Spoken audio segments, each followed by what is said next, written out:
आप सभी का स्वागत है मेरे इस YouTube चैनल स्टडी हाईलाइट पर। आज हम पढ़ेंगे राजस्थान के पिछली परीक्षाओं में आए हुए पुराने महत्वपूर्ण प्रश्न जो किसी न किसी एग्ज़ाम में आए हैं। आज हम उनका अध्ययन करेंगे। ये जो महत्वपूर्ण प्रश्नों की जो सीरीज रहेगी ये 5000 प्रश्नों की रहेगी और ये सामान्य ज्ञान के होंगे। इसमें इतिहास, भूगोल, राज्य व्यवस्था, अर्थव्यवस्था, खेल एवं प्रशिक्षण सब आएंगे और ये सब वही क्वेश्चन होंगे जो राजस्थान के किसी न किसी एग्जाम, पटवारी, आरएएस, ग्राम सेवक, जहाँ भी राजस्थान की सामान्य ज्ञान पूछी जाती है उनसे रिलेटेड है। आज हम पहला क्वेश्चन देखेंगे। पहला क्वेश्चन है वेग किसी राशि है। वेग किसी राशि है। वेग किसी राशि, इसका मतलब ये है राशियाँ दो तरीके की होती है सामान्य विज्ञान में, सदिश राशि और अदिश राशि। तो वेग कौन सी राशि हुई? वेग है सदिश राशि। मैं जो बोलता जा रहा हूँ आप उन क्वेश्चनों को देखें कि आप ये मैं जितने क्वेश्चन बता रहा हूँ उन क्वेश्चनों में से आप कितने प्रश्नों को कर सकते थे, कितने प्रश्न आपको पहले से याद थे। वेग किसी राशि है, ये हो गया। वेग सदिश राशि है। संविधान के प्रारूप पर अंतिम अभिवाचन कब समाप्त हुआ? ये हुआ था 26 नवंबर 1949। यहाँ नवंबर 26 नवंबर 1949 को। कौन सा तत्व सबसे सक्रिय है? इसका आंसर है पोटेशियम, जिसको के से डिनोट करते हैं। के से, इसको बोलते हैं केलियम। पोटेशियम को रासायनिक अभिव्यक्ति में के से डिनोट करते हैं। इसका जो रासायनिक नाम है या लैटिन नाम है पोटेशियम का, उसको बोलते हैं केलियम, और यह सबसे ज़्यादा सक्रिय तत्व है। किस स्थान पर बुद्ध ने 5 सन्यासियों के साथ संघ की स्थापना की? तो इसका आंसर है सारनाथ। सारनाथ, सारनाथ हो गया, है ना। इन सभी के आंसर नीचे इन प्रश्नों की समाप्ति पर स्लाइड में दे दिए जाएंगे। तो वेग की राशि कौन सी है हमने देख लिया, सदिश राशि है। संविधान के प्रारूप पर अंतिम अभिवाचन कब समाप्त हुआ? 26 नवंबर 1949 को। अगला प्रश्न है तीसरा, कौन सा तत्व सबसे सक्रिय है? तो सबसे सक्रिय तत्व है पोटेशियम। और किस स्थान पर बुद्ध ने 5 सन्यासियों के साथ संघ की स्थापना की? वो स्थान है सारनाथ। आगे आते हैं हम प्रश्न नंबर 5 पे। उमा की तपस्या, शिव पार्वती, बसंत प्रमाण किस चित्रकार की उत्कृष्ट कृतियां हैं?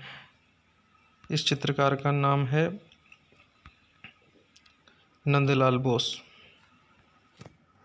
नंदलाल बोस की है ये जो कृतियां हैं, उमा की तपस्या, शिव पार्वती, बसंत प्रमाण, ये तीनों कृतियां नंदलाल बोस की है। सौर मंडल की खोज किसने की? कोपरनिकस ने। भारत में निर्मित पहला उपग्रह प्रक्षेपण वाहन कौन सा था? तो उपग्रह प्रक्षेपण वाहन किसको बोलते हैं? ये ऐसा व्हीकल होता है जो उपग्रह होता है, इसको अंतरिक्ष में छोड़ के आता है। तो ये एक तरीके से उपग्रह को छोड़ने जाने वाला वाहन है। तो भारत में जो निर्मित होने वाला पहला उपग्रह प्रक्षेपण यान कौन सा है? तो उसका नाम है SLV-3।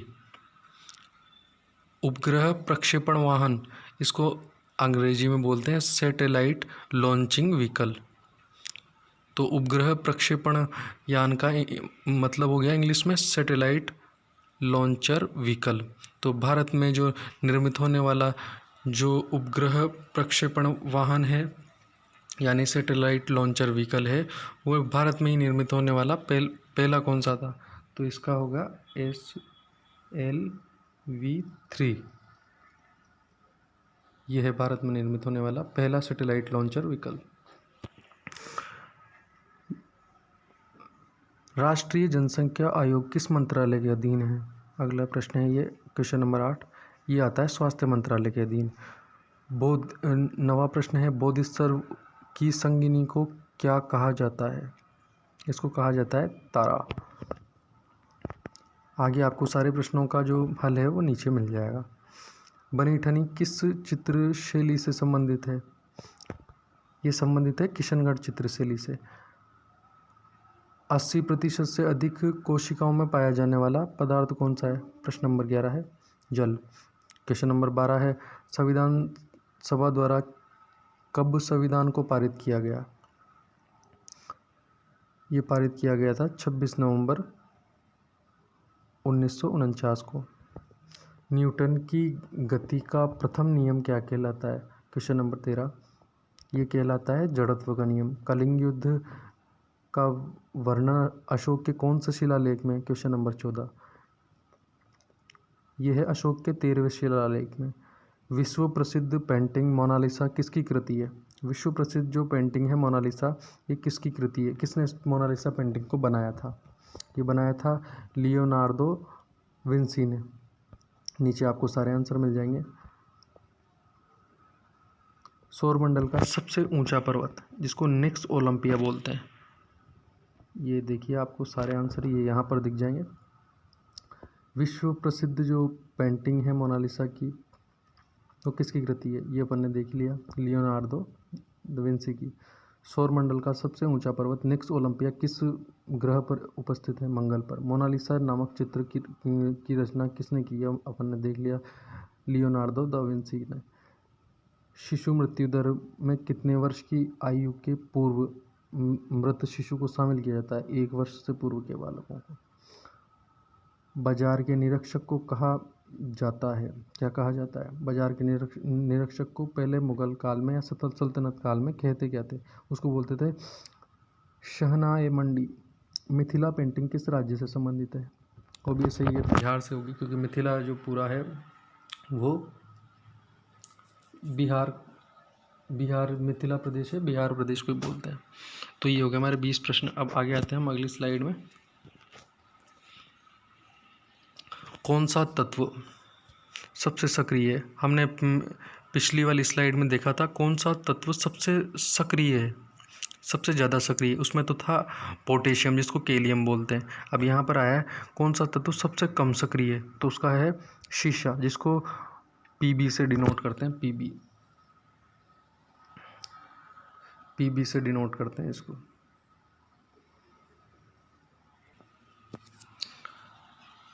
अब हम इस पे आते हैं। संविधान के प्रारूप समिति में कुल कितने सदस्य थे? इसका आंसर शायद 7 है। आगे मैं इसके आंसरों को एक साथ देखूंगा। मैं ये देखना चाह रहा हूँ आपको ये फ़ायदा मिले कि आप जो मैं क्वेश्चन बताते जा रहा हूँ या सोल्व करता जा रहा हूँ, तो आप जो इन बताए गए क्वेश्चनों में से आप कितने खुद सही कर पाए थे और कितने आपके गलत थे। तो आप देखें एक एक करके आप कि आप कितने सही बता पाए थे या आपके आंसर कितने सही थे और कितने क्वेश्चन आपको पता नहीं थे इससे पहले, इस वीडियो को देखने से पहले। तो कौन सा तत्व सबसे कम सक्रिय होता है? सबसे कम सक्रिय होता है शीशा, जिसको पीबी लिखते हैं और इसको लैटिन भाषा में प्लम्बम बोलते हैं। संविधान सभा के प्रारूप समिति में कुल कितने सदस्य थे? क्वेश्चन नंबर 2, इसमें थे 7। प्रश्न नंबर 3 है सबसे छोटा कोशिकांग कौन सा होता है? ये होता है राइबोसोम। प्रश्न नंबर 4, अलाउद्दीन खिलजी ने किसे दीवाने रियासत नियुक्त किया था? इसका आंसर शायद है मलिक याकूब। इसका आंसर है शायद मलिक याकूब। हाँ, मलिक याकूब। मैं भी कंफर्म नहीं था तो मैंने देखा। प्रश्न नंबर 5 है बेगम अख्तर गायन की किस विधा से संबंधित है? बेगम अख्तर है गज़ल से, गज़ल गायकी।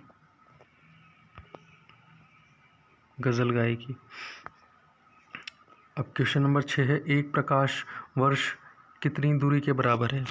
एक प्रकाश वर्ष कितनी दूरी के बराबर है?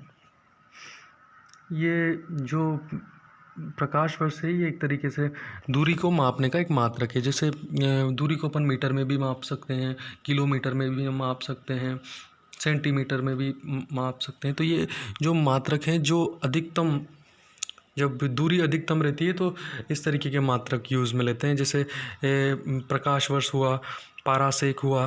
पारासेक जो है दूरी को मापने की सबसे अधिकतम इकाई है, इसको पारासेक बोलते हैं। उसके उस पारासेक के बाद है दूसरे नंबर पर प्रकाश वर्ष। ये एक ऐसी इकाई है जिससे पृथ्वी से सूर्य के बीच की जो दूरी है उसको मापते हैं, प्रकाश वर्ष। अगला क्वेश्चन है 7वां, ओलंपिक मशाल किस पदार्थ से प्रज्वलित की जाती है? इसका आंसर मैं आंसर बॉक्स में या नीचे इस स्लाइड में पूरी एक साथ दूंगा। शायद इसका होगा सूर्य के किरण। भारत में जिलों की कुल संख्या है, भारत में जिलों की जो संख्या है वो 640 है। और फिर जिलों का निर्माण निरंतर चलता रहता है। तो आप इसको एक बार देख लें गूगल करके कि भारत में जिलों की कुल संख्या कितनी है। जब तक मुझे याद था या मैं जब तक अपडेट हुआ तब तक 640 ज़िले थे। सल्तनत कालीन जो सुल्तानों के शासनकाल में किसके शासनकाल में सर्वाधिक दास थे? सर्वाधिक दास थे फिरोज शाह तुगलक। फिरोज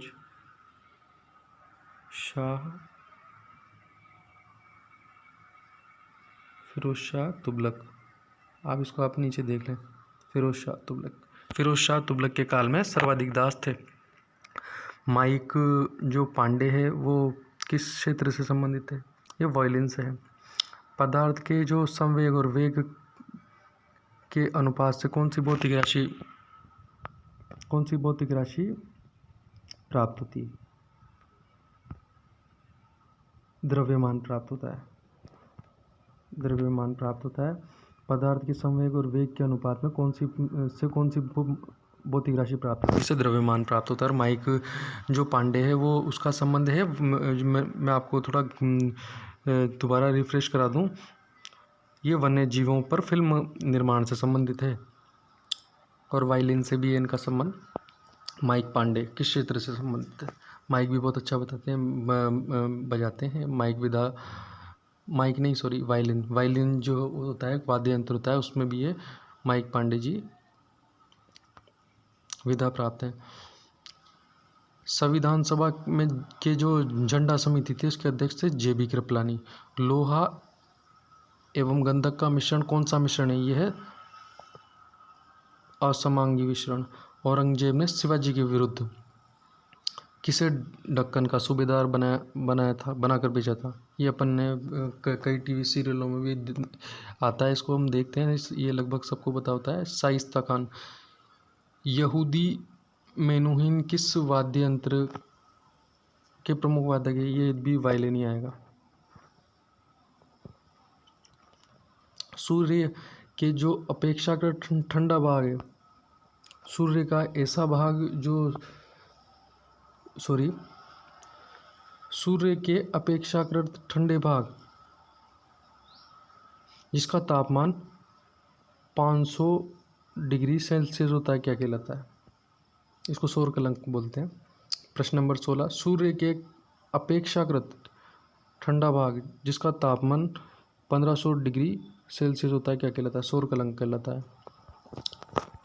सूर्य का जो सबसे ठंडा भाग पूरे सूर्य में, वो जो सबसे ठंडा होता है वो है, उसका टेम्परेचर होता है 1500 डिग्री सेल्सियस। इसको बोलते हैं सौर कलंक। विश्व में सर्वप्रथम किस अंग का प्रत्यर्पण संभव हुआ? हृदय का प्रत्यारोपण। जनगणना की तर्ज पर मृत्यु की जनगणना करने वाला राज्य कौन सा है? पहला राज्य है ये मृत्यु की गणना करने वाला, यह कर्नाटक। किस मुगल बादशाह ने वसीयत में लिखा कि लिखकर अपने पुत्रों को निर्देश दिया कि वे असद खां को वजीर बनाएं? ये था औरंगजेब। ये जो 20 प्रश्न थे, इनके उत्तर इस प्रकार हैं, आप देखें। पहला प्रश्न था जो इसमें पूछा गया था, कौन सा तत्व सबसे कम सक्रिय है? तो इसका आंसर है शीशा। संविधान सभा के प्रारूप समिति में कुल कितने सदस्य थे? 7। सबसे छोटा कोशिकांग कौन सा? Ribosome. Question number 4, Alauddin Khilji ने किसे दीवाने रियासत नियुक्त किया था? मलिक याकूब को। प्रश्न नंबर 5 है, बेगम अख्तर गायन की किस विधा से संबंधित है? यह है गज़ल गायकी से। 6, एक प्रकाश वर्ष कितनी दूरी के बराबर होता है? ये होता है 9.46 × 10⁻12 किलोमीटर के बराबर होता है एक प्रकाश वर्ष। ओलंपिक की जो मशाल है किस पदार्थ से प्रज्वलित होती है? ये होती है सूर्य की किरण से। भारत में जिलों की कुल संख्या है 640। सल्तनत काल में या सुल्तानों के काल में किसके शासन में सर्वाधिक दास थे? क्वेश्चन नंबर 9 इसमें थे फिरोज शाह तुगलक के शासनकाल में सर्वाधिक दास थे। आते हैं क्वेश्चन नंबर 10 पे। माइक पांडे किस विधा से संबंधित थे? ये थे वन्य जीवों पर फिल्म निर्माण से। पदार्थ के संवेग और वेग के अनुपात से कौन सी भौतिक राशि प्राप्त होती है? तो प्राप्त होता है द्रव्यमान। क्वेश्चन नंबर 12, संविधान सभा के झंडा समिति के अध्यक्ष कौन थे? जेपी कृपलानी। क्वेश्चन नंबर 13, लोहा व गंधक का मिश्रण कौन सा मिश्रण है? समांगी मिश्रण। औरंगजेब ने शिवाजी के विरुद्ध किसे दक्कन का जो सूबेदार बनाया था? वो था शाइस्ता खान। यहूदी मेनुहिन किस वाद्य यंत्र के प्रमुख वादक हैं? वो हैं वायलिन के। विश्व में अगला प्रश्न है, विश्व में सर्वप्रथम किस अंग का प्रत्यारोपण संभव हुआ? वो था हृदय। अब आते हैं हम अगले वाले प्रश्न पे 18 पे। जनगणना की तर्ज पर मृत्यु गणना करने वाला पहला राज्य कौन सा है? वो है कर्नाटक। क्वेश्चन नंबर 19, किस मुगल बादशाह ने वसीयत लिखकर अपने पुत्रों को यह निर्देश दिया कि वे असद खान को वजीर बनाएं? तो इसका आंसर है औरंगजेब। क्वेश्चन नंबर 20, हिस्टनी ह्यूस्टन किस क्षेत्र से संबंधित हैं? तो इसका आंसर होगा पॉप गायकी। पॉप भी एक गायकी का प्रकार है, आर्ट है, आर्ट। अब आते हैं हम अगले प्रश्न पर। ये अगली स्लाइड का पहला प्रश्न है, किसका गुणसूत्र संतान में लिंग निर्धारण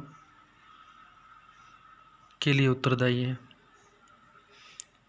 मतलब इसका ये हुआ, मतलब पुरुष और स्त्री में से किसका गुणसूत्र संतान में लिंग निर्धारण के लिए उत्तरदायी है? तो इसका आंसर होगा पुरुष का। क्वेश्चन नंबर 2, किस अनुच्छेद के तहत विधि के समक्ष समता वर्णित है? तो इसका आंसर है अनुच्छेद 14। आगे आते हैं हम क्वेश्चन नंबर 3 पे।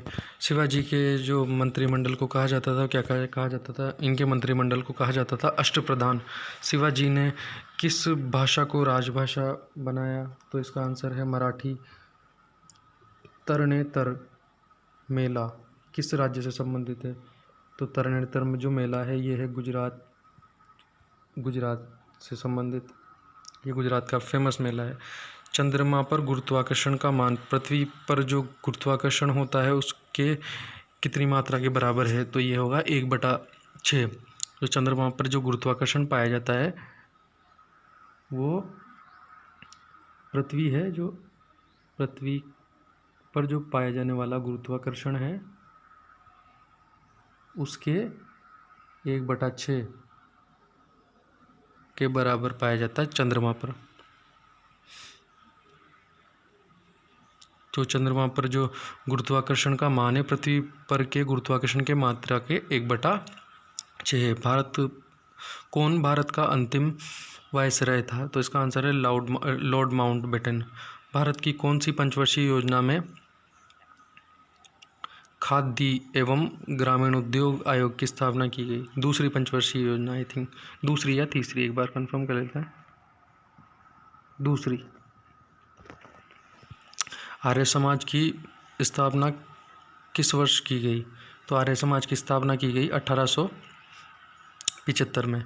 क्षमावाणी किस धर्म से संबंधित है? क्षमावाणी जो है वो है जैन धर्म से संबंधित। शून्य में स्वतंत्र रूप से, शून्य का मतलब हो गया अंतरिक्ष, जहाँ पर कोई सा भी बल कार्य न करे, मतलब जहाँ पर गुरुत्वाकर्षण बल न हो, तो उसको बोलेंगे शून्य या अंतरिक्ष।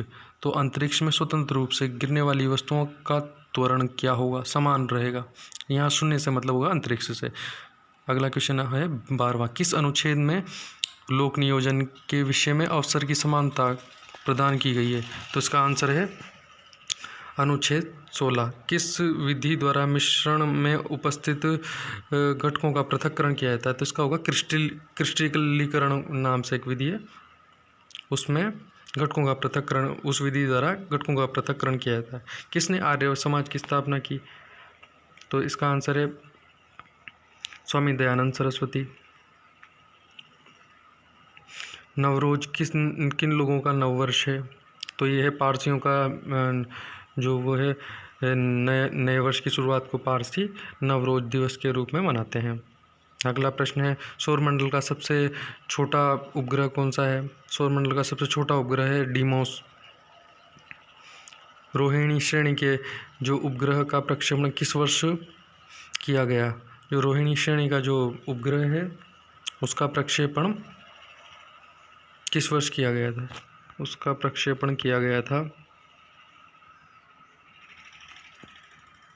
1980 में। ये जो उपग्रहों का जो प्रक्षेपण होता है, जो उपग्रह जो प्रक्षेपित किए जाते हैं, ये एक सीरीज के रूप में, श्रृंखला के रूप में प्रक्षेपित किए जाते हैं। तो जो रोहिणी जो सीरीज थी, रोहिणी सीरीज का जो प्रथम उपग्रह था उसका जो प्रक्षेपण था वो किस वर्ष किया गया था? उसका प्रक्षेपण किया गया था 1980 में। तृतीय पंचवर्षीय योजना का जो काल है वो काल क्या है? तो 18वें प्रश्न का उत्तर है हमारे का जो तृतीय पंचवर्षीय थर्ड जो प्लान था 5 ईयर प्लान, उसका जो उसका जो टर्म क्या था? तो इसका आंसर है 1961 से 66 तक था ये तीसरी पंचवर्षीय योजना का काल। क्वेश्चन नंबर 18 का ये आंसर हो गया। किसने विदेशी राज चाहे कितना ही अच्छा, किसने कहा था? ये प्रश्न नंबर 19 है। किसने कहा कि विदेशी राज चाहे कितना ही अच्छा क्यों ना हो, लेकिन स्वराज की तुलना में कभी अच्छा नहीं हो सकता? ये कहा था स्वामी दयानंद सरस्वती ने। प्रश्न नंबर 20 है। ये तीसरी स्लाइड का 20वां प्रश्न है। 20 प्रश्नों की 3 स्लाइडों को मैं इस वीडियो में बता चुका हूँ। अभी ये तीसरी स्लाइड का 20वां प्रश्न है। उगाही उत्सव किस राज्य में मनाया जाता है? उगादी जो उत्सव है वो किस राज्य में मनाया जाता है? इसका आंसर आप बताएं। इसका आंसर है कर्नाटक। 3 स्लाइडों में 20 प्रश्नों को मैंने बताया है। 60 प्रश्न हैं। आप ये बताएं कि 60 प्रश्नों में से आपको कितने प्रश्न आते थे और आपके कितने प्रश्न गलत हैं। धन्यवाद, शुक्रिया। आप इस वीडियो को ज़्यादा से ज़्यादा शेयर करें ताकि जो ये प्रश्नों की ये श्रृंखला है, महत्वपूर्ण जो प्रश्न हैं उनकी जो ये श्रृंखला मैंने स्टार्ट की है, इसको मैं आगे बढ़ा सकूं। ये महत्वपूर्ण प्रश्न है, इनको मैं एक पंक्ति के प्रश्नों के रूप में एक PDF में टाइप करके 1 लाइनर के रूप में लेकर आया हूँ। इसमें अगर कोई त्रुटि है तो आप बताएं, मैं सुधार करूँगा। अगर कोई प्रश्न गलती से, यदि किसी प्रश्न का उत्तर गलती से गलत हो गया है तो उसको आप बताएं कमेंट बॉक्स में आकर, मैं इसको सुधार करूँगा। थैंक यू, धन्यवाद। सब्सक्राइब करें, शेयर करें, लाइक करें। Thank you so much. जय हिंद, जय भारत।